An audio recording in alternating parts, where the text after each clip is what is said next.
Mesdames, Mesdemoiselles et Messieurs, très chers frères et sœurs, je vous salue dans le précieux nom du Seigneur Jésus-Christ. Tout d'abord, je veux rendre grâce au Seigneur qui me donne l'opportunité de venir auprès de vous par ce support, partager sa parole avec vous. Aujourd'hui, on parle tellement de l'Église. L'Église par-ci, l'Église par-là. Et parfois, il y a même de la confusion par rapport à l'Église. C'est pour cette raison que le Seigneur Jésus-Christ m'a mis à cœur ce fardeau de partager sa parole concernant l'Église avec vous. Et naturellement, avec la Bible ouverte. Et avant de commencer, nous allons prier. Seigneur Jésus, je te dis merci. Parce que tu es notre Sauveur, tu es notre Rédempteur. Et pour cela, jour après jour, tu mérites d'être adoré, d'être exalté, d'être élevé et d'être acclamé. Seigneur, tu es vraiment digne. Et je te rends particulièrement grâce pour ce moment, pour ce privilège que tu m'accordes. Seigneur, de partager ta sainte parole concernant l'Église avec tous ceux qui m'écoutent en ce moment même. Seigneur, je te prie, afin que toi-même, tu ouvres le cœur, afin que toi-même, Seigneur, tu ouvres l'entendement et la compréhension de tous ceux-là qui vont m'écouter, afin que, Seigneur, ta parole puisse porter du fruit, tel que toi-même tu l'as dit, que ta parole ne soit jamais en vain, que ta parole ne soit jamais et retourne sans avoir accompli ce pourquoi tu as permis qu'elle sorte. Dieu de grâce, bénis tous ceux-là qui sont en train de m'écouter. Bénis-moi aussi, Seigneur, afin que je puisse transmettre fidèlement ta sainte parole. Seigneur, que le Saint-Esprit prenne le total contrôle de toutes choses. Et que, comme d'habitude, et comme toujours, Seigneur, l'honneur et la gloire te reviennent à toi et rien qu'à toi seul. Amen. Oui, je disais, tantôt que nous allons partager la parole de Dieu concernant l'Église. Et ce sujet me préoccupe particulièrement. Pourquoi? Parce que chaque fois, lorsque je parle du Seigneur, chaque fois, lorsque les gens discernent dans mes paroles, dans mes actes au quotidien, et lorsque les gens voient en moi la crainte de Dieu, en général, la première question, c'est toujours: tu es de quelle église? Et lorsque les gens me posent cette question, ils s'attendent naturellement à ce que je puisse leur répondre que je suis peut-être de l'église catholique, de l'église protestante, de la vraie église, de la sainte église, du plein évangile, de la mission. En fait, tout ce que nous pouvons imaginer comme dénomination tout autour de nous, CMCI, la Sainte Église de Christ, l'église adventiste du 7e jour, les témoins de Jéhovah, l'église pentecôtiste.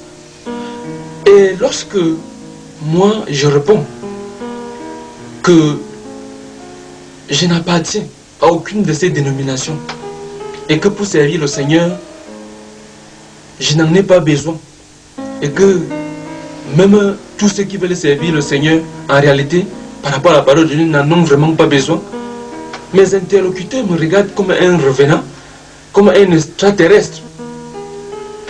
Et ça me préoccupe vraiment. Et c'est ça qui me pousse à partager la parole de Dieu avec tous ceux qui m'écoutent, à savoir ce que c'est que l'Église. Et avant d'entrer dans le vif du sujet, il y a un verset que j'aimerais lire d'abord avant de parler de l'église. Dans 2 Corinthiens, chapitre 11, il est écrit: toutefois, de même que le serpent séduisit Ève par sa ruse, je crains que vos pensées ne se corrompent et ne se détournent de la simplicité à l'égard de Christ. Ça, c'est un verset de la Bible où l'apôtre Paul était déjà en train de manifester une certaine crainte, à savoir que les enfants de Dieu se détournent de la simplicité à l'égard de Christ.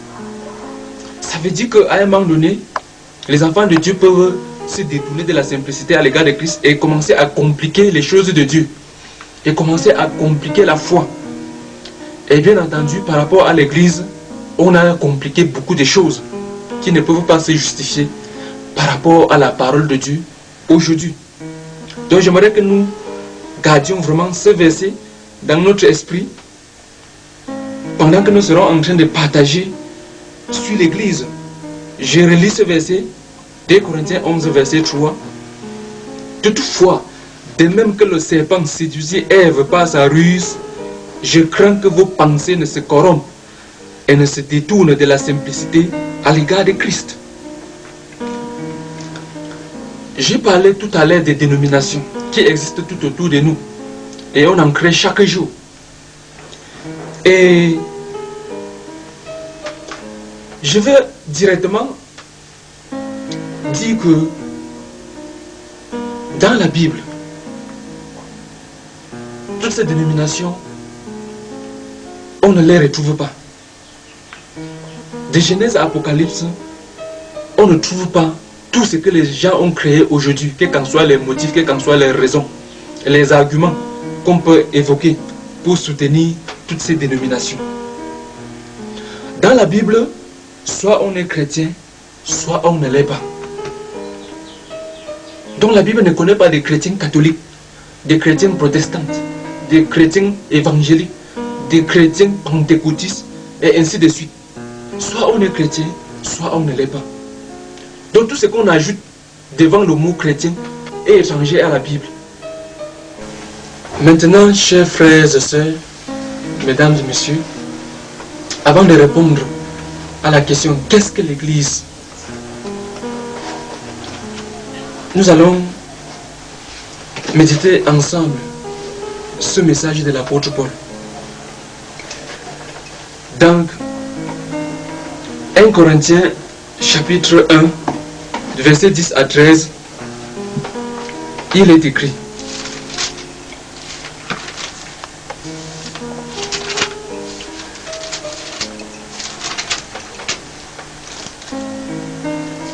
je vous exhorte, frères, par le nom de notre Seigneur Jésus-Christ, à tenir tous un même langage et à ne point avoir de divisions parmi vous, mais à être parfaitement unis dans un même esprit et dans un même sentiment. Car, mes frères, j'ai appris à votre sujet qu'il y a des disputes au milieu de vous. Je veux dire que chacun de vous parle ainsi: moi je suis de Paul, et moi d'Apollos, et moi de Céphas, et moi de Christ. Christ est-il divisé? Paul a-t-il été crucifié pour vous? Est-ce au nom de Paul que vous avez été baptisés? Et immédiatement, nous allons demeurer, rester dans le livre des Corinthiens, dans 1 Corinthiens 3 cette fois-ci, à partir du verset 3, à partir du premier verset, pardon, autant pour moi, au verset 5. Pour moi, frère, ce n'est pas comme à des hommes spirituels que j'ai pu vous parler, mais comme à des hommes charnels, comme à des enfants en Christ. Je vous ai donné du lait, non de la nourriture solide, car vous ne pouvez pas la supporter. Et vous ne le pouvez pas même à présent, parce que vous êtes encore charnel. En effet, puisqu'il y a parmi vous de la jalousie et des disputes, n'êtes-vous pas charnel et ne marchez-vous pas selon l'homme? Quand l'un dit, moi je suis de Paul, et un autre, moi d'Apollos, n'êtes-vous pas des hommes? Qu'est-ce donc Apollos? Qu'est-ce que Paul?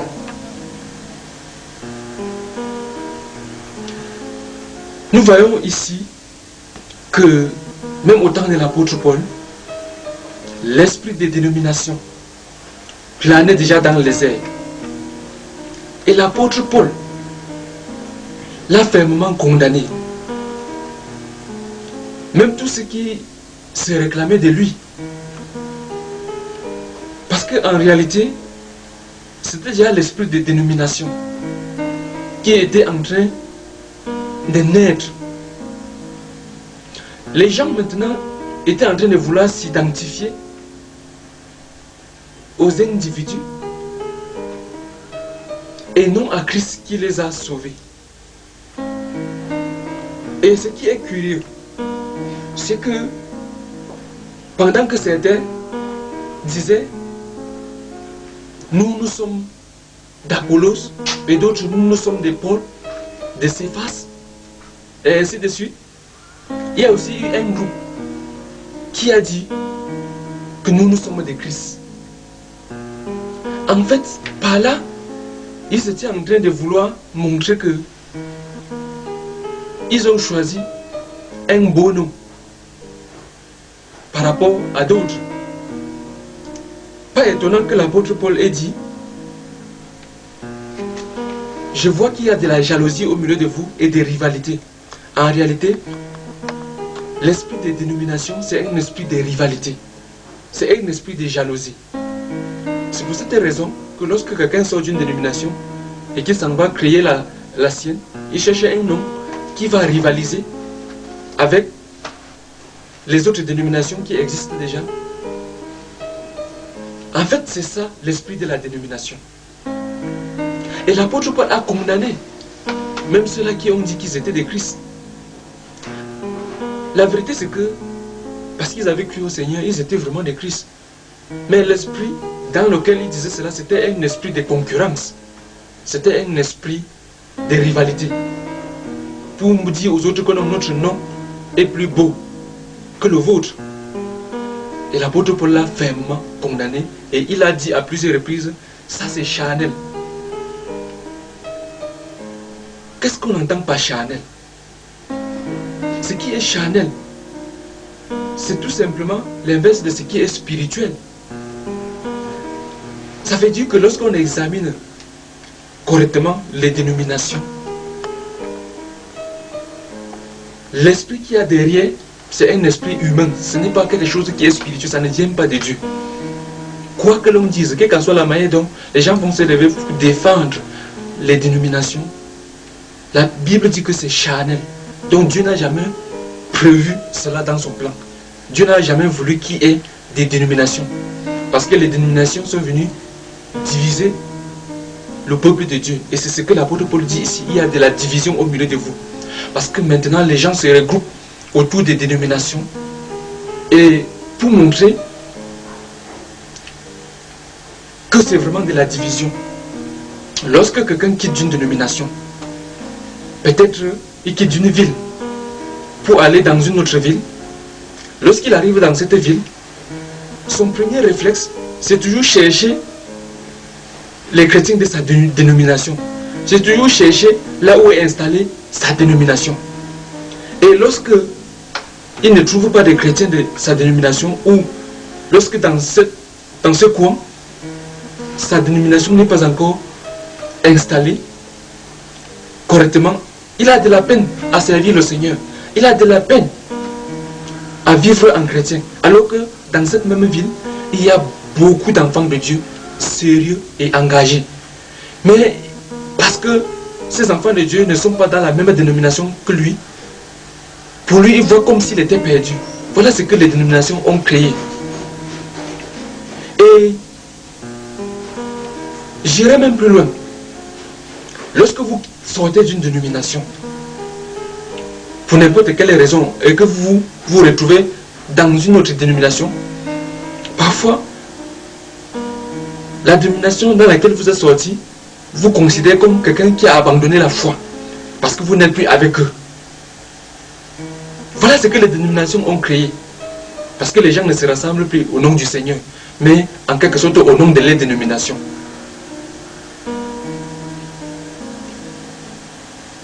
Maintenant, nous allons aller droit au but par rapport à l'église. Qu'est-ce que c'est que l'église par rapport à la parole de Dieu? L'église vient du mot ecclésia, qui veut dire littéralement assemblée, d'un verbe signifiant appeler ordre. Ordre. Dans l'église de la Bible, c'est une assemblée de personnes bien précises qui sont appelées à sortir un jour du monde. C'est pour cela que le Seigneur Jésus-Christ pouvait dire à tous ceux qui ont cru en lui et qui le servent sincèrement de tout leur cœur: si le monde vous hait, sachez qu'il m'a haï avant vous. Si vous étiez du monde, le monde aimerait ce qui est à lui. Mais parce que vous n'êtes pas du monde et que je vous ai choisi au milieu du monde, à cause de cela, le monde vous hait.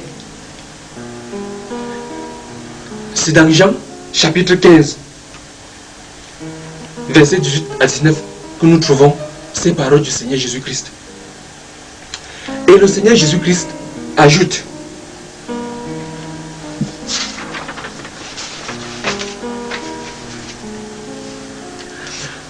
que votre cœur ne se trouble point. Croyez en Dieu et croyez en moi. Il y a plusieurs demeures dans la maison de mon Père. Si cela n'était pas, je vous aurais dit: je vais vous préparer une place. Et lorsque je m'en serai allé et que je vous aurai préparé une place, je reviendrai. Je vous prendrai avec moi, afin que là où je suis, vous y soyez aussi. Cela, nous le trouvons dans Jean 14, versets 1 à 3. Et il est aussi très important de noter que la Bible nous dit que Christ a aimé l'Église et s'est livré lui-même pour elle. Ephésiens 5, verset 25. Et le Seigneur Jésus-Christ lui-même ajoute ceci: je bâtirai mon Église et les portes du séjour des démons ne prévaudront point contre elle. Matthieu 16, verset 18. Donc la véritable Église sur la terre, c'est l'Église de Jésus-Christ. Ce n'est pas l'Église des noms.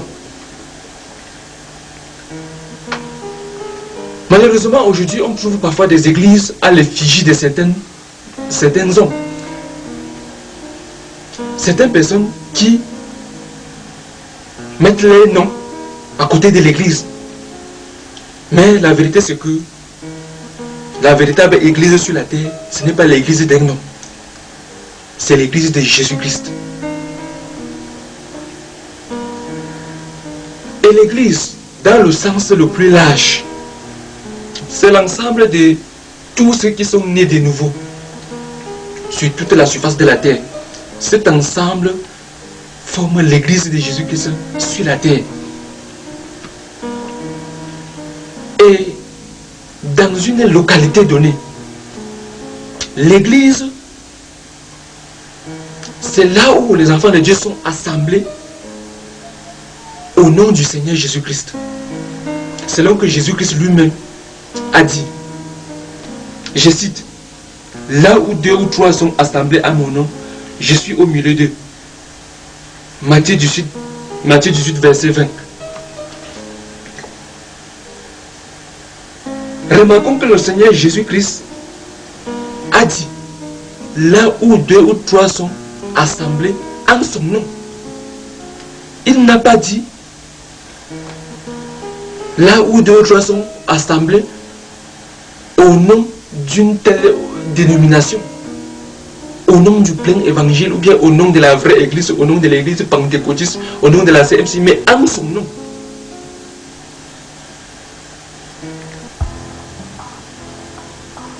Jésus-Christ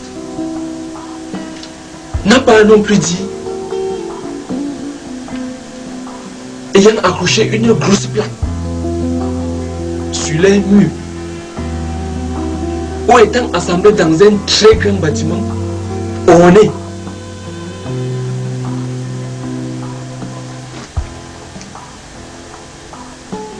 Donc si on examine sérieusement les paroles du Seigneur Jésus-Christ, on comprendra que l'accent est mis sur le fait que les chrétiens authentiques, les enfants de Dieu, se réunissent en son nom et autour de sa sainte personne, tout simplement.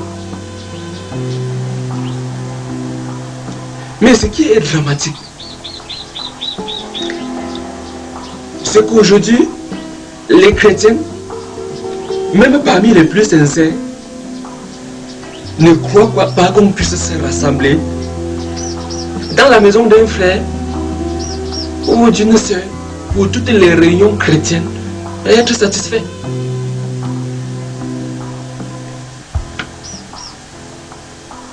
Beaucoup de chrétiens, même parmi les plus sincères, ne croient pas qu'ils peuvent se rassembler. Ou bien qu'ils puissent se rassembler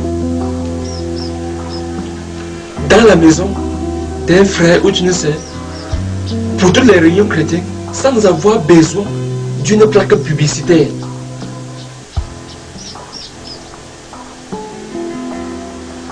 Et ce qui est encore dramatique, c'est que beaucoup de chrétiens, même parmi les plus sincères, ne croient pas qu'on peut servir Dieu sans appartenir à toutes ces dénominations que les gens ont créées par-ci et par-là.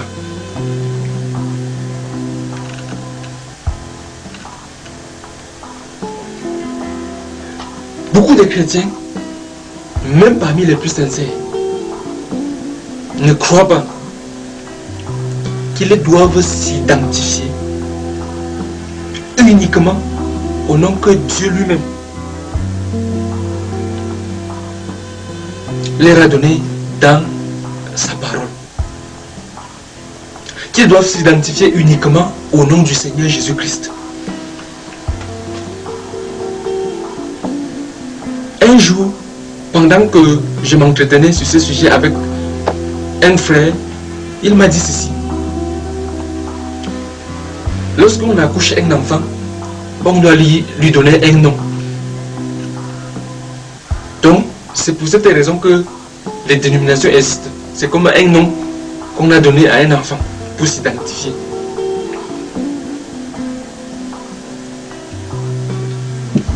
Mais dans la parole de Dieu, il y a des noms que Dieu nous a donnés pour nous identifier. On n'a pas besoin de laisser ces noms que Dieu lui-même nous a donnés dans sa sainte parole pour aller créer d'autres noms, comme si ces noms ne suffisaient pas. Comme si Dieu n'avait pas bien choisi ces noms pour nous. Par exemple, le Seigneur Jésus-Christ lui-même nous a dit, vous êtes des frères et sœurs. Voilà par exemple un nom pour nous identifier, frères et sœurs.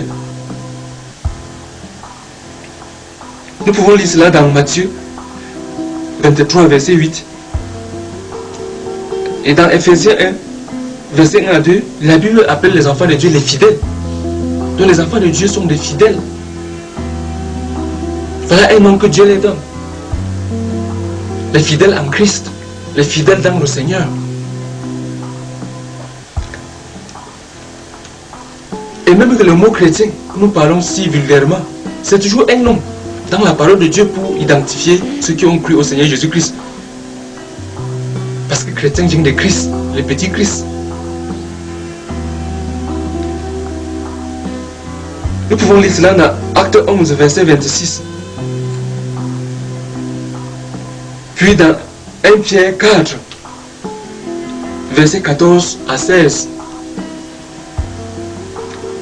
Et Romains 1,7 nous parle des bien-aimés.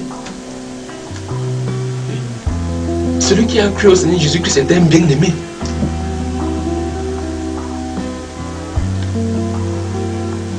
Deux Corinthiens 1, verset 1 à 2 nous parle des saints. Ceux qui ont cru au Seigneur Jésus-Christ sont également des saints, c'est-à-dire ceux-là qui sont séparés du monde et mis à part pour le Seigneur. Ceux qui ont été sanctifiés en Jésus-Christ, c'est-à-dire ils ont été séparés du monde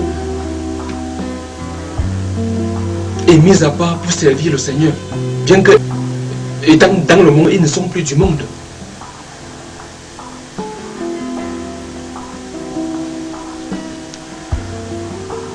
Et disciples même. Disciples, voilà. Un nom que la Bible donne à ceux qui ont cru au Seigneur Jésus-Christ. Les disciples du Seigneur. Cela, nous pouvons le lire dans Acte 2, verset 41. Puis, dans Jean 8, verset 30 à 31 et Acte 6, 7, ainsi de suite. D'après la Bible, c'est à ces noms seulement que les chrétiens authentiques devraient s'identifier et non à une dénomination quelconque. Malheureusement, aujourd'hui, nous voyons beaucoup de gens se vanter, même par rapport à la dénomination. Il est fier, en quelque sorte. Quelqu'un est fier de te dire, oh, je suis de telle religion, je suis de telle organisation religieuse, je suis de telle dénomination. Peut-être parce que cette dénomination est tellement célèbre ou installée depuis longtemps et reconnue officiellement. Et il est fier de se vanter d'appartenir à cette dénomination. Non. Un vrai enfant de Dieu doit s'identifier par rapport au nom que Dieu lui a donné dans sa parole, par rapport au Seigneur en qui il a cru, et non pas par rapport à un nom, ni à un système religieux quelconque, établi par qui que ce soit. Et je crois qu'il est aussi extrêmement important de souligner quelque chose de très capital avant de continuer. Le Seigneur Jésus-Christ a dit, je suis le chemin, la vérité et la vie, et que personne ne peut aller à Dieu sans passer par lui. Donc, quelle que soit la dénomination ou la religion pour laquelle vous militez, que ce soit le catholicisme, le protestantisme, le bouddhisme, l'hindouisme, le shintoïsme, tous ces ismes, la rose-croix, la franc-maçonnerie, l'islam et toutes les autres religions sur la terre, les dénominations. Si vous n'avez pas cru au Seigneur Jésus-Christ, si vous ne vous êtes pas encore repenti de vos péchés et accepté Jésus-Christ comme votre Seigneur et Sauveur personnel, vous allez mourir et vous retrouver dans les temps de feu. Parce qu'il n'y a aucune religion sur cette terre, il n'y a aucune dénomination sur cette terre qui est morte pour vous à la croix. C'est le Seigneur Jésus-Christ qui se donnait en rançon pour vous racheter de vos péchés, du jugement à venir et de l'étang de feu. Donc c'est important de le souligner parce que beaucoup croient que parce qu'ils militent pour des dénominations, parce qu'ils appartiennent à des vastes mouvements religieux qui existent dans ce monde, beaucoup croient naïvement que cela les sauvera, qui sont des enfants de Dieu, alors que beaucoup, n'ayant pas encore accepté le Seigneur Jésus-Christ comme leur Seigneur Sauveur, sont des perdus, sans le savoir. Parce que Jésus a dit, je le répète, je suis le chemin, la vérité et la vie. Et personne ne peut aller à Dieu sans passer par moi.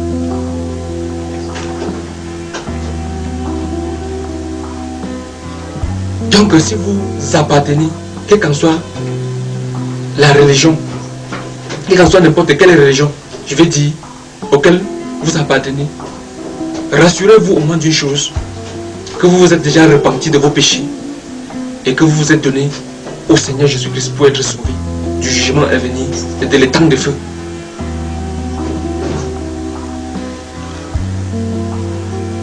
Et pour cela, Je vais quand même vous donner quelques versets bibliques que vous pouvez lire pour confirmer ce que je suis en train de partager avec vous. Nous pouvons lire dans Jean 1, verset 12, où il est écrit: à tous ceux-là qui ont cru au Seigneur Jésus, Dieu leur a donné le pouvoir de devenir enfants de Dieu. Ça veut dire qu'on devient enfant de Dieu le jour même qu'on croit au Seigneur Jésus-Christ. Donc, tous ne sont pas des enfants de Dieu, tous sont des créatures de Dieu, mais on devient enfant de Dieu en Jésus-Christ. Nous pouvons lire aussi dans Acte 2, verset 38, où le jour de la Pentecôte, les gens ont écouté la prédication des apôtres et ils se sont posé la question, du moins ils ont posé la question: oh mon frère, que ferons-nous? Et la réponse était simple: repentez-vous et acceptez le Seigneur Jésus-Christ pour le pardon de vos péchés, et vous recevrez le don du Saint-Esprit. Bien entendu, en se baptisant aussi au nom du Seigneur Jésus-Christ. Les apôtres n'ont pas répondu: appartenez à telle religion, à telle dénomination, mais repentez-vous et acceptez le Seigneur Jésus-Christ pour le pardon de vos péchés. Parce que c'est ça, le chemin du salut. Nous pouvons également lire Jean 3,16: Dieu a tellement aimé le monde qu'il a donné son Fils unique, afin que quiconque croit en lui ne périsse point, mais qu'il ait la vie éternelle. Également dans Jean 3, nous pouvons lire aussi le verset 18-36, Hébreux 2, le verset 3, et Apocalypse 20, le verset 15. Vous pouvez lire tous ces versets chez vous. Et 2 Thessaloniciens 1, verset 5 à 10. Puisque c'est dans le Nouveau Testament qu'est née l'Église le jour de la Pentecôte, les églises du Nouveau Testament se réunissaient dans les maisons des fidèles.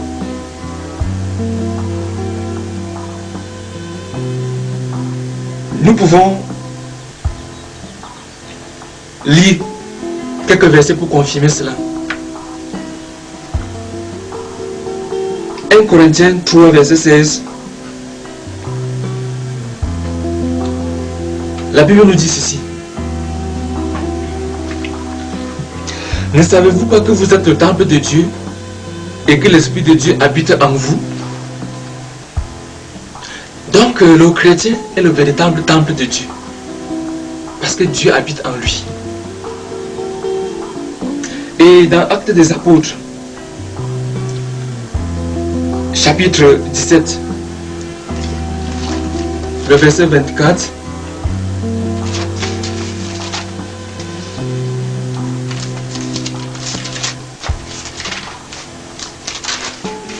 il est écrit: le Dieu qui a fait le monde et tout ce qui s'y trouve, étant le Seigneur du ciel et de la terre, n'habite point dans des temples faits de mains d'hommes. Une fois de plus, la Bible confirme que le Dieu qui a créé le ciel et la terre n'habite point dans les temples faits de mains d'hommes. Donc c'est le cœur du croyant qui est le véritable temple du Seigneur. Et les premiers chrétiens l'avaient compris. C'est pour cette raison qu'ils pouvaient se réunir dans les maisons des fidèles,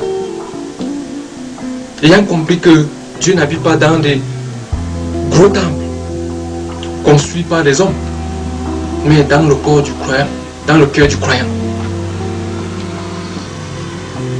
Et toujours dans Actes des Apôtres, nous pouvons lire au chapitre 7 à partir du verset 48.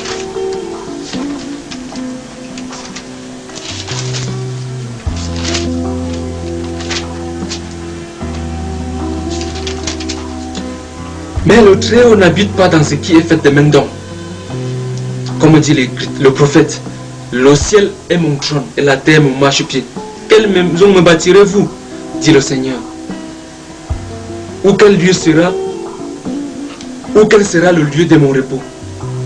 N'est-ce pas ma main qui a fait toutes ces choses? Donc le Seigneur, même dans l'Ancien Testament, avait dit qu'il n'y a aucune maison qu'on puisse vraiment bâtir sur la terre pour lui. Parce que c'est lui qui a créé le ciel et la terre. Donc, les premiers chrétiens avaient compris cela. Et au lieu d'investir des millions, voire même des milliards, pour bâtir des gros temples, au lieu de faire la concurrence du plus gros temple, comme nous le voyons aujourd'hui, ils consacraient leur argent à envoyer des missionnaires prêcher l'évangile au bout du monde. Ils utilisaient cet argent pour soutenir les orphelins, les veuves et tous les frères qui étaient dans le besoin autour d'eux. Mais aujourd'hui, on voit des gens investir des millions, voire des milliards pour bâtir des gros temples, alors qu'autour d'eux, des frères et sœurs sont en train de mourir de famine. On délaisse le véritable temple du Seigneur, qui est le frère, qui est la sœur, pour bâtir des gros temples de pierre. Ce qui est un peu triste quand même.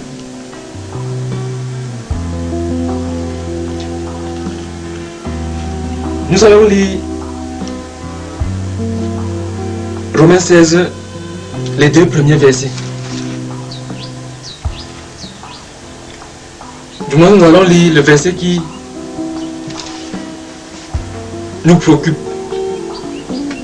directement. Nous allons lire plutôt Romains 16 à partir du verset 3 au verset 5. Saluez Prisca et Aquilas, mes compagnons d'œuvre en Jésus-Christ, qui ont exposé leur tête pour sauver ma vie. Ce n'est pas moi seul qui les rend grâce. Ce sont encore toutes les églises des païens. Verset 5. Saluez aussi l'église qui est dans les maisons. Donc, Aquilas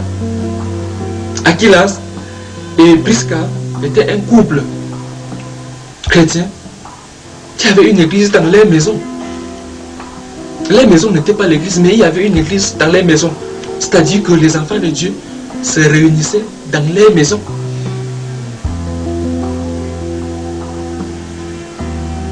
Et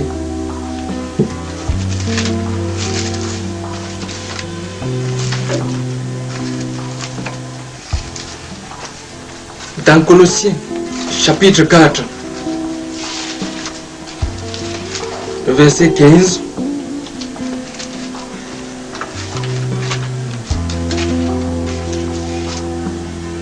il est écrit: saluez les frères qui sont à Laodicée et Nymphas et l'église qui est dans sa maison. Voilà un frère qui avait aussi une église dans sa maison au temps des apôtres.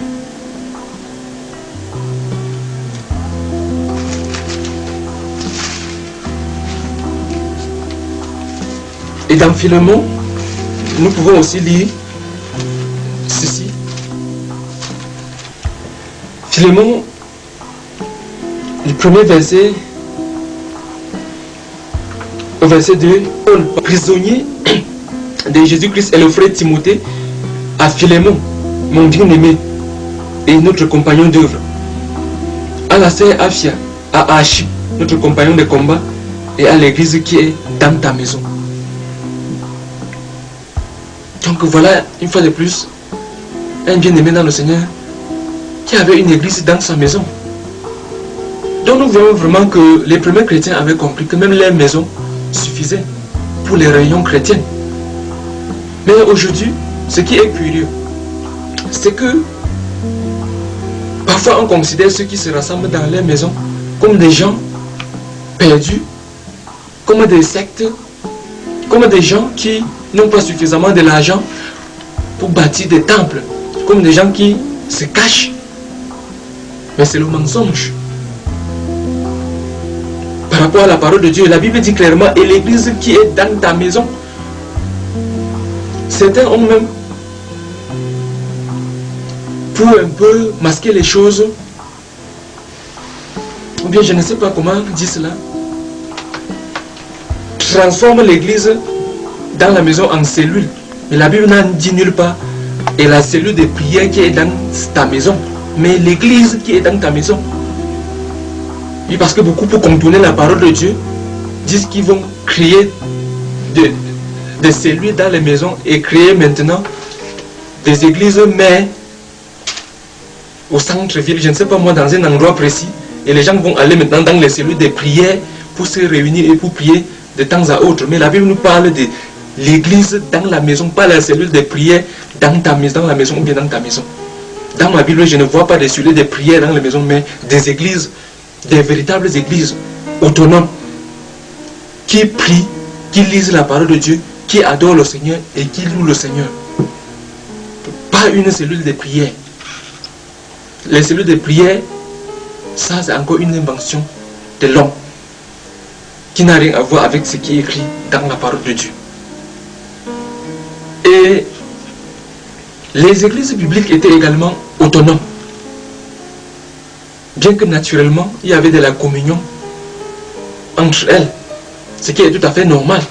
Parce que si les gens ont cru au même Seigneur, si les gens pratiquent la même vérité, la même parole de Dieu, naturellement il y aura une certaine communion entre elles. Il n'y aurait pas de division. C'est tout simplement parce que les gens ont abandonné la parole de Dieu, ont abandonné les vérités bibliques, qu'il y a de la division au milieu des enfants de Dieu aujourd'hui. Parfois, les gens, pour essayer de je ne sais pas comment expliquer cela, du moins ils ne reviennent pas vraiment à la parole de Dieu. De faire semblant de revenir à la parole de Dieu, ils disent que non, il faut qu'on crée quelque chose pour pouvoir nous unir. On organise des conférences, on organise des conventions dans le but d'unir les enfants de Dieu. Mais chacun vient derrière sa bannière, derrière sa dénomination. Laissez-moi vous dire que tant que vous n'annulez pas ces dénominations, tant que vous ne les détruisez pas, tout ce que vous dites unité, ça, c'est vous tromper vous-même. Parce que chacun vient derrière sa dénomination. Il est là comme le représentant de sa dénomination. En fait, c'est un peu comme sa chose. Et on va tout faire, mais il va défendre sa dénomination. Faites tout, mais ne touchez pas à ma dénomination. C'est un peu ce qui se passe. Et dans de tels contextes, comment est-ce qu'on peut parler de l'unité? C'est se tromper soi-même. S'il faut vraiment lutter pour l'unité selon la parole de Dieu, c'est d'abord détruire toutes ces dénominations. Parce que si un enfant de Dieu, si un chrétien, si un pasteur, si un évangéliste, si un docteur se lève et fait tout ce qu'il est en train de faire, rien que pour le Seigneur, rien qu'au nom du Seigneur, rien que sur la base de la parole de Dieu, et qu'un autre sorte aussi de l'autre côté et fait la même chose, automatiquement ils seront unis, puisque ils ne sont plus là en tant que fondateurs de tel mouvement ou de telle dénomination, mais ils sont là tout simplement en tant que serviteurs du Seigneur. Et naturellement, ils vont s'entendre, ils vont se s'unir, parce que ce qui les unit, ce n'est que la parole de Dieu. Personne n'est là pour défendre sa dénomination, personne n'est là pour défendre son mouvement religieux. C'est pour cette raison qu'il y aura toujours une très grande différence entre ceux-là qui défendent uniquement la parole de Dieu et ceux-là qui sont là, qui avant de défendre la parole de Dieu, essaient de défendre toujours les dénominations. Il y aura toujours une très grande différence.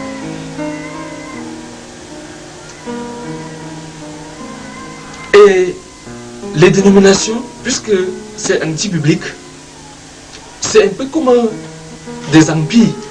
Et le fondateur est un peu comme l'empereur. C'est pour cette raison que c'est hiérarchisé.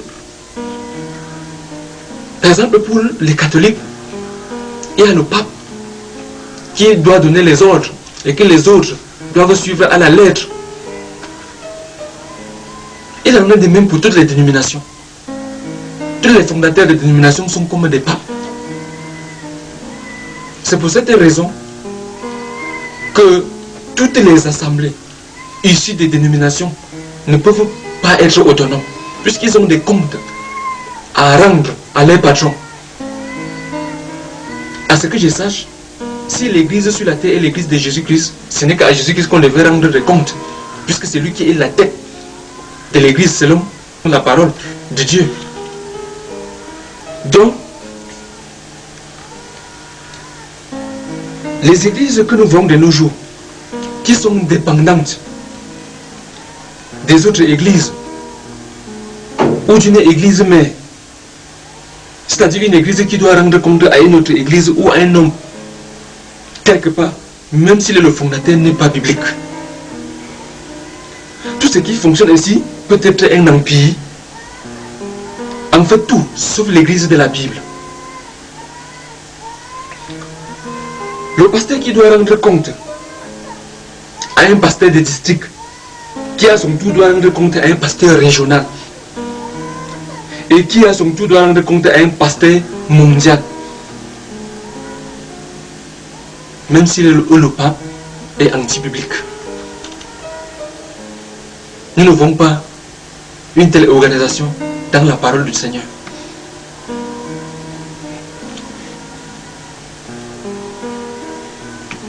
Donc, si je me résume un peu par rapport à tout ce que nous avons déjà suivi, l'Église catholique, protestante, évangéliste, baptiste, presbytérienne, adventiste, plein évangile, toutes ces dénominations n'existent pas dans la Bible. Dans la Bible, il existe une seule Église, et c'est l'Église du Seigneur Jésus-Christ. Et cette Église, c'est l'ensemble de tous ceux-là qui ont cru en lui, partout dans le monde entier. Ils forment l'Église invisible. Ce n'est qu'au ciel qu'un jour, ils pourront tous se voir. C'est ça l'Église du Seigneur. L'ensemble de tous les croyants authentiques sur tous les quatre coins de la terre. Et dans une localité donnée, l'Église du Seigneur Jésus-Christ, c'est là où les enfants de Dieu sont assemblés au nom du Seigneur. Donc maintenant, nous voyons que malgré l'apparence séductrice de toutes ces dénominations, de tous ces mouvements religieux que les gens ont créés et continuent à créer jusqu'à présent, même si ça peut séduire et prospérer et attirer du monde, ce n'est pas la parole de Dieu, ce n'est pas biblique. Que l'on l'accepte ou pas, ce n'est pas biblique.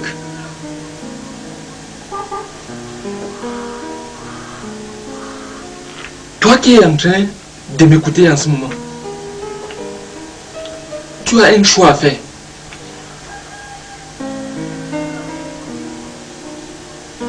Soit sortir de toute cette dénomination, de tous ces mouvements religieux qu'on a créés par-ci et par-là, et qui prospèrent même. Bien entendu, si tu es dans l'un de ces mouvements religieux, oui, tu as à choisir entre sortir pour te joindre à ceux-là qui s'efforcent de pratiquer ce qui est écrit vraiment dans la parole de Dieu, ou demeurer. Mais la Bible nous dit que chacun rendra compte à Dieu pour lui-même. Mais tu n'es plus ignorant par rapport à ces choses-là. Quels qu'en soient tes raisonnements, quels qu'en soient tes arguments, pour demeurer dans ces milieux, sache tout de même que ce n'est pas biblique. Ce n'est pas la parole de Dieu. Jésus-Christ a dit qu'il bâtira son église. C'est ce que nous avons lu. Les hommes aussi et le diable sont en train de bâtir leur empire et les entreprises. Et ils appellent aussi cela église. Mais ils ne peuvent tromper et séduire que ceux qui ne connaissent pas la Bible. Et toi qui penses que Tu es chrétien parce que tu appartiens à l'une de ces vastes dénominations ou à l'une de ces vastes religions reconnues officiellement par le gouvernement ou par les hommes. Sache que si tu n'es pas né de nouveau et si tu meurs dans cette condition, tu iras dans les temps de feu. Malgré ta fidélité envers ta religion, envers ta dénomination. Parce que le Seigneur Jésus-Christ lui-même a dit qu'il connaît tout ce qui lui appartient. Est-ce que tu appartiens réellement au Seigneur? Et tous ceux qui appartiennent au Seigneur ont un sceau de Dieu sur eux. Et ce sceau de Dieu, c'est le Saint-Esprit. Parce que le Seigneur a promis à tous ceux-là qui croiront en lui qu'ils recevront le Saint-Esprit. Et ce Saint-Esprit, c'est également des sceaux pour prouver que tu lui appartiens. Pour prouver, même au monde invisible, que tu es un enfant de Dieu, que tu appartiens au Seigneur. Donc rassure-toi que tu appartiens vraiment au Seigneur. Donc ne te contente pas seulement de te réjouir, de te vanter, parce que tu appartiens à un grand mouvement religieux, à un vaste mouvement religieux reconnu officiellement par les hommes et même par le gouvernement. C'est vraiment très important.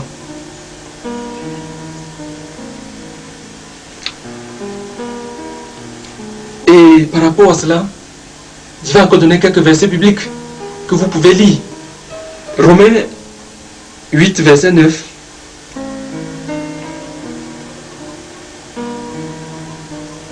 Nous pouvons lire aussi Romains 8, verset 1, où il est écrit: il n'y a donc maintenant aucune condamnation pour ceux qui sont en Jésus-Christ. Donc ce n'est que pour ceux qui sont en Jésus-Christ qu'il n'y a plus de condamnation pour eux. Donc vous pouvez être dans une religion, dans une dénomination, mais pas en Jésus, pas dans le Christ, pas en Jésus-Christ. Et ce n'est que lorsque tu te répands de tes péchés, ce n'est que lorsque tu acceptes de donner ta vie au Seigneur Jésus-Christ que tu appartiens à la véritable église, qui n'est pas l'église d'un homme, mais qui est l'église de Jésus-Christ lui-même en personne. Il faut vraiment le retenir. Et mieux vaut pour toi appartenir à la véritable église qui est l'église de Jésus-Christ.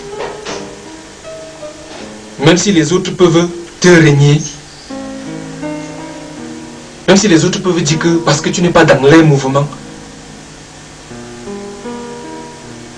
on ne te connaît pas, mais si le Seigneur Jésus-Christ te connaît déjà, c'est suffisant.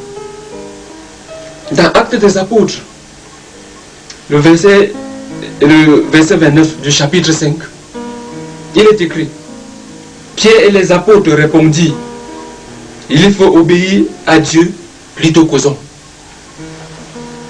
Voilà Pierre et les apôtres qui répondent directement et clairement à ceux-là qui essaient de les étouffer, de les empêcher de continuer à faire la volonté de Dieu.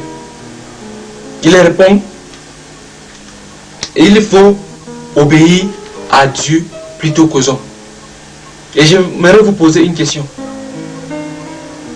À qui est-ce que vous voulez obéir? À Dieu ou aux hommes? Est-ce que vous voulez obéir à ce qui est écrit dans la Bible, que vous lisez chaque fois, ou bien vous voulez obéir à ce que vous voyez les gens faire, à ce que les gens vous encouragent à faire, alors que ce n'est pas biblique?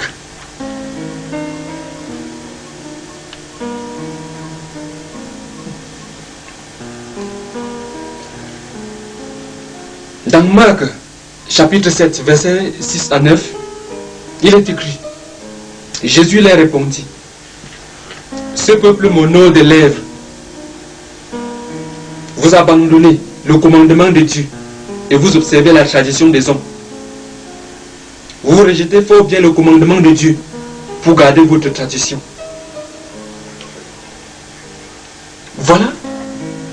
Donc c'est possible d'abandonner le commandement du Seigneur, d'abandonner la parole du Seigneur pour pratiquer la tradition des hommes. Les dénominations, c'est la tradition des hommes. Et malheureusement, on est en train de forcer tout le monde à vouloir pratiquer cette tradition des hommes, à savoir être à tout prix dans une dénomination ou dans un mouvement religieux créé par les hommes et reconnu par les hommes.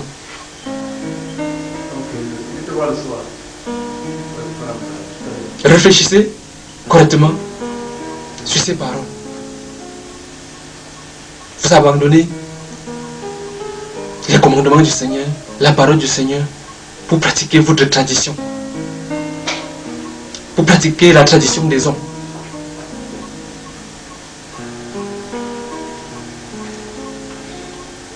Je vais ouvrir une petite parenthèse.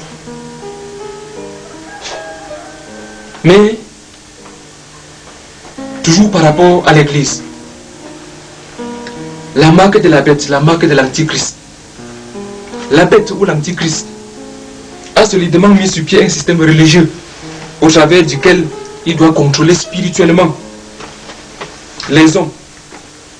Et son plan final est de réunir tous les hommes dans un système religieux sur lequel, avec ruse, il va trôner et régner. C'est le résultat final de l'écuménisme. Oui, l'écuménisme, c'est ça. C'est-à-dire réunir tous les hommes et tous les mouvements religieux dans un seul système. Et c'est Satan qui est à l'origine. Parce qu'il veut régner sur ce mouvement religieux qu'on appelle écuménisme. L'écuménisme, c'est un projet venant du monde des ténèbres qui a pour mission de réunir toutes les religions du monde, chrétiens et non chrétiens, en une seule entité. Et lorsqu'on juge superficiellement ces concepts, il paraît excellent, parfait. Mais la vérité, c'est que le diable veut réunir les hommes dans un seul système religieux sur lequel il va régner. Mais beaucoup ne le savent pas. Beaucoup sont prêts à se battre pour l'écuménisme, mais ils ne savent pas ce qui se cache derrière ce plan. C'est un plan satanique.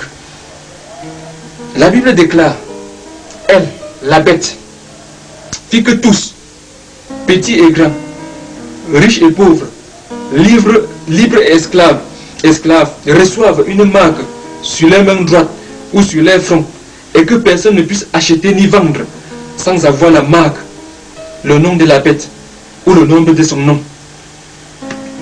C'est ici la sagesse, que celui qui a de l'intelligence calcule le nombre de la bête, car c'est un nombre d'hommes, et son nombre est 666. Nous pouvons lire cela dans Apocalypse chapitre 13, versets 16 à 18. Lorsque j'ai dit aux gens que je suis un chrétien authentique et que je n'appartiens à aucune religion reconnue par les hommes, et que ni même par l'État, et que là où nous nous réunissons, nous n'avons pas besoin de plaques publicitaires, que nous n'avons pas besoin de créer un nom en dehors des noms que nous portons déjà naturellement parce que le Seigneur nous les a déjà donnés. En général, je suis toujours mal vu, parfois même calomnié, et même, je ne sais pas,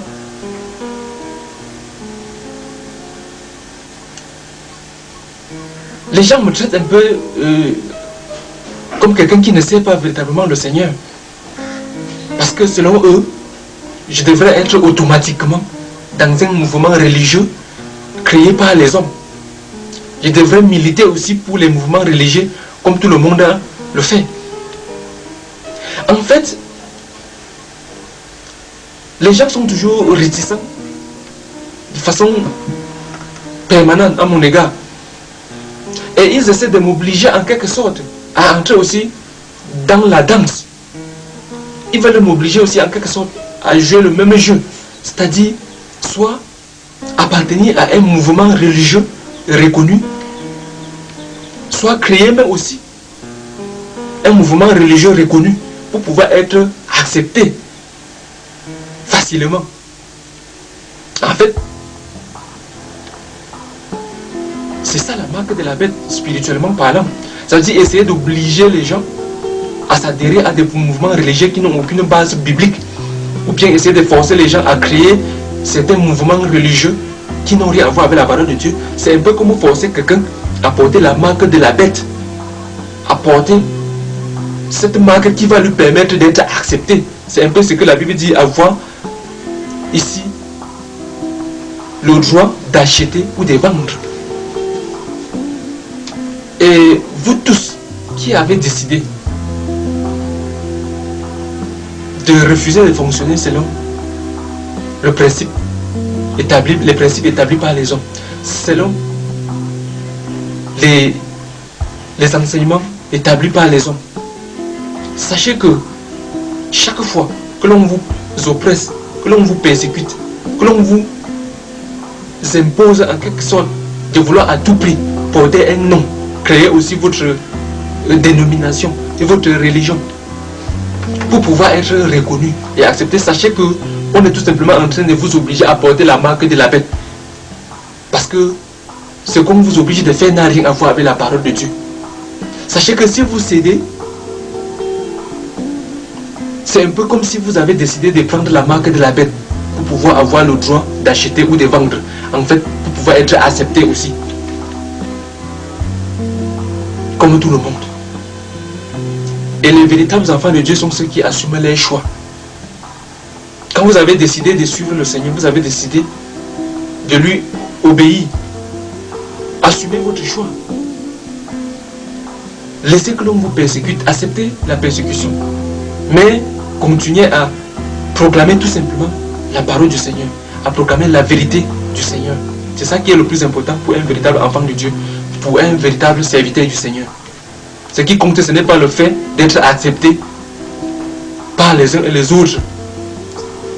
Ce n'est pas se compromettre pour pouvoir être accepté. Ce n'est pas porter la marque de la bête tout simplement parce qu'on va être accepté.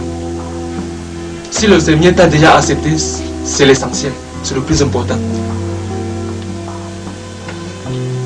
Mieux vaut que tout le monde te rejette, mais que le Seigneur Jésus soit d'accord avec toi, parce que tu es en train de lutter pour la vérité, et rien que pour la vérité biblique. Donc, porter la marque de la bête, c'est tout simplement accepter de jouer le jeu de l'antichrist. C'est-à-dire accepter de fonctionner selon le modèle qu'il a donné aux hommes, qui n'a rien à voir avec le modèle biblique. Et rappelons que dans ce système, inspiré par l'antichrist, l'ennemi de Jésus-Christ, le diable a le droit de regard sur la vie des chrétiens et sur le fonctionnement de l'assemblée. Il a même le droit de s'installer et de régner, bien entendu, avec ruse. Tout simplement parce que le fondement n'est pas biblique. Même si l'apparence peut séduire et attirer presque tout le monde, mais le fondement n'est pas biblique. Et sachez que 6 est le chiffre de l'homme, c'est-à-dire ce qui vient de l'homme. Et ce qui vient de l'homme est synonyme de l'imperfection et des manquements graves. Et 666, 6, 3 fois, c'est quelque chose qui vient purement de l'homme, du début jusqu'à la fin.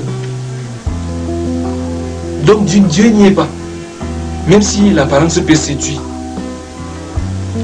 Donc quand la Bible dit que la bête, l'antichrist, veut obliger les gens à porter sa marque, ça veut dire obliger les gens à fonctionner selon un principe qui a été établi par l'homme du début jusqu'à la fin. Donc Dieu n'y est pas. Et justement, nous nous rappelons que le diable utilise l'homme pour faire beaucoup de choses sur la terre. Nous nous rappelons de ces paroles du Seigneur à l'endroit de Pierre. lorsque le Seigneur Jésus-Christ a dit qu'il fallait qu'il monte à Jérusalem, qu'il souffre et qu'il meure, mais que 3 jours après, il ressusciterait, Pierre l'a pris de côté et a commencé à lui faire des reproches. Seigneur, à Dieu ne plaise, cela ne t'arrivera point. Le Seigneur Jésus-Christ a répliqué en disant, arrière de moi, Satan, car tes pensées ne sont pas celles de Dieu, mais celles des hommes. Ça veut dire que derrière les pensées des hommes, Satan peut beaucoup agir. Derrière la sagesse des hommes, Satan peut beaucoup se manifester avec ruse, bien entendu. Et si on n'a pas l'Esprit de Dieu et le discernement, on ne peut pas voir cela. Maintenant, en guise de conclusion, si tu es un chrétien authentique, mais qui est encore dans ce système ou dénomination qui ne viennent pas de Dieu, si tu veux être, je souligne, si tu veux être totalement agréable au Seigneur Jésus-Christ, en qui tu as cru, tu dois sortir et le prier de te conduire vers un groupe de chrétiens authentiques qui marchent selon le modèle biblique décrit ci-dessus. Si tu es même le fondateur de l'un de ces vastes mouvements religieux, bien de l'une de ces dénominations,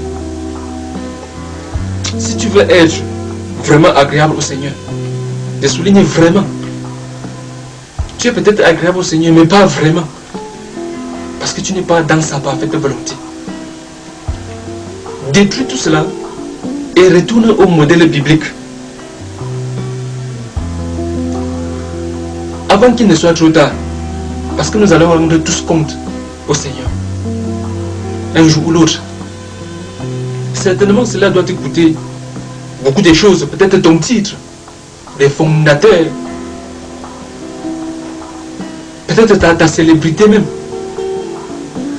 Mais ça vaut la peine, car la vraie élévation et les vraies récompenses ne viennent que du Seigneur. Nous pouvons lire cela dans le Psaume 75, versets 5 à 8. Et aussi Matthieu 7, verset 21. Toi qui penses que tu es chrétien parce que tu es membre d'une religion,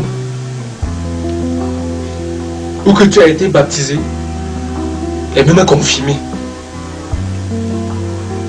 ou parce que tu es dans une dénomination dite église réveillée, sache que si tu ne t'es jamais repenti sincèrement de tes péchés et accepté Jésus-Christ dans ton cœur et dans toute ta vie, tu ne lui appartiens pas. Mais tu n'appartiens pas au Seigneur. Et si tu meurs dans cet état, tu iras dans les temps de feu, où tu vas souffrir jour et nuit pour l'éternité. Pense-y. Je te conseille de te repentir de tous tes péchés et de donner ta vie au Seigneur Jésus-Christ. Et prie en lui demandant de te conduire vers un groupe de chrétiens authentiques qui se réunissent selon le modèle biblique décrit en bref, ou bien je vais dire selon le modèle biblique que nous avons partagé jusqu'à présent. Je ne suis pas entré dans les détails, mais j'ai dit l'essentiel. Et toi qui es musulman, franc-maçon, témoin de Jéhovah, rosicrucien, bouddhiste, hindouiste, même animiste, peut-être qui ne croit même à rien, toi qui n'appartiens à aucun mouvement religieux sur la terre, répands-toi de tes péchés, accepte le Seigneur Jésus-Christ comme ton Seigneur et Sauveur personnel. Parce qu'il est le chemin du salut. Il est le chemin qui mène à Dieu. Lui-même, il a dit, je suis le chemin, la vérité et la vie. Si tu veux être sûr de marcher sur le bon chemin, si tu veux être sûr d'avoir la vie, la vraie vie, la vie en abondance, si tu veux être sûr d'être quelqu'un qui vit dans la vérité, accepte le Seigneur Jésus-Christ dans ta vie. Et vous qui êtes déjà sortis des systèmes anti-bibliques et dénominations, et qui vous rassemblez déjà selon le modèle biblique, faites très attention afin de ne pas tomber dans les mêmes pièges et les mêmes égarements que les autres. Puis parce que beaucoup sont sortis des milieux religieux, des dénominations, mais par la suite ils sont devenus pires que ceux qui sont encore même dans les dénominations et les religions de ce monde. Donc faites très attention afin de ne pas tomber dans les mêmes pièges et les mêmes égarements. Il ne suffit pas de sortir des systèmes religieux, des mouvements religieux anti-bibliques. Efforcez-vous toujours de demeurer dans les révélations bibliques. C'est très important. Efforcez-vous toujours de demeurer dans les révélations bibliques en toutes choses. Car la fin d'une chose vaut mieux que son commencement, nous dit Ecclésiaste. Et le Seigneur Jésus-Christ dit, si vous demeurez dans ma parole, vous êtes vraiment mes disciples. Jean 8, verset 31. Et examinez toutes choses et retenez ce qui est bon, c'est-à-dire ce qui est biblique. 1 Thessaloniciens 5, verset 21. Hébreux 6, verset 10 à 12. Que la grâce et la paix du Seigneur Jésus-Christ soient avec tous ceux-là qui font sa volonté.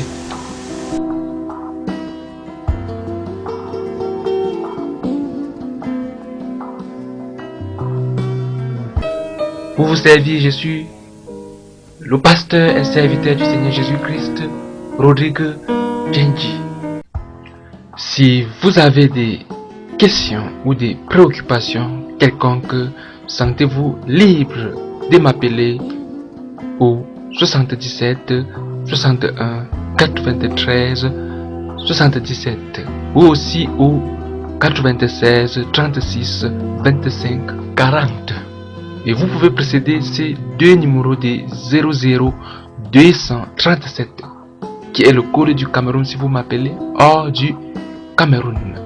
Vous pouvez aussi m'écrire à l'adresse électronique rodrigue.djenji@yahoo.fr. Djenji s'écrit N-J-E-N-D-J-I. rodrigue.djenji@yahoo.fr.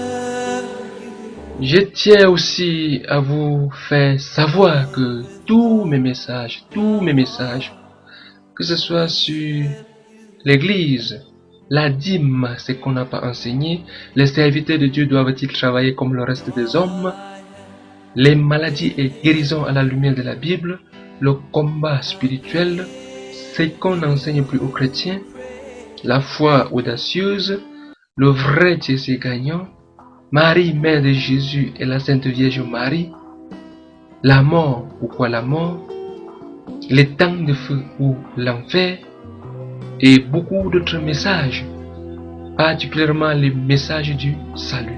Oui, tous ces messages, tous mes messages existent sur des brochures, sur des CD audio et MP3, sur des VCD et sur des DVD. Et tout cela est distribué gratuitement. Gratuitement parce que le Seigneur Jésus-Christ lui-même a recommandé de donner sa parole gratuitement. Normalement, la parole du Seigneur Jésus-Christ ne devrait pas se vendre. En tout cas, en ce qui me concerne, je ne peux pas vendre la parole de Dieu et je ne vendrai jamais la parole du Seigneur. Oui, tous ces messages sont distribués gratuitement gratuitement sur tous les supports possibles.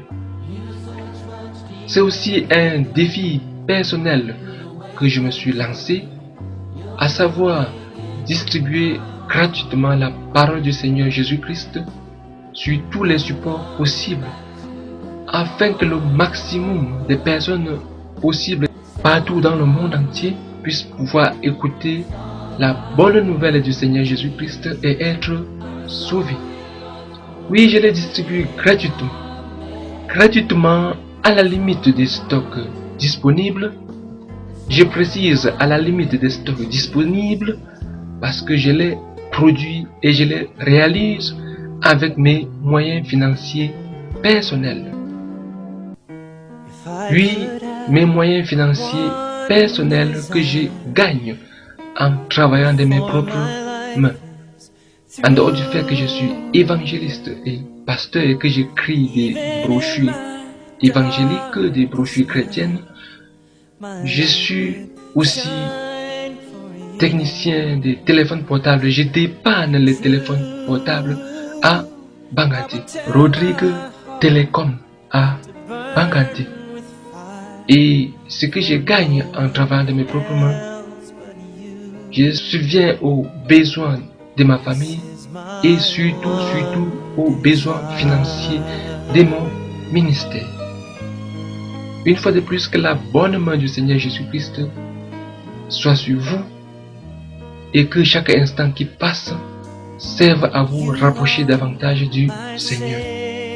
Que l'élévation, le règne et la gloire reviennent au roi des rois, le Seigneur des seigneurs, celui qui revient bientôt, le Seigneur Jésus-Christ. Alléluia, gloire à Dieu. Amen.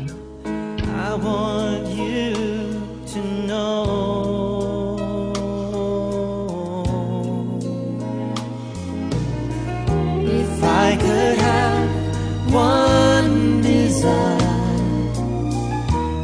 before my life is through, even in my... S'il vous plaît, ne gardez pas ce message pour vous seul.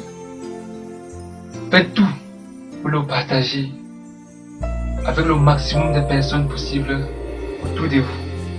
Et je suis sûr que le Seigneur Jésus-Christ ne manquera pas de vous bénir.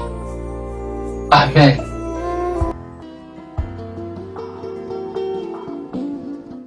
Je sais que beaucoup parmi vous ne vont pas aimer ce message. Mais je vous conseille vivement de faire une copie de ce disque et de la garder soigneusement dans un endroit sûr. Un jour ou l'autre, vous en aurez énormément besoin. J'en suis convaincu. N'oubliez pas que vous pouvez aussi lire, écouter, visionner et télécharger gratuitement mes différents messages sur mon site internet www.pasteur-rodrigue.com. Pasteur Rodrigue, c'est en un seul mot. Pasteur Rodrigue.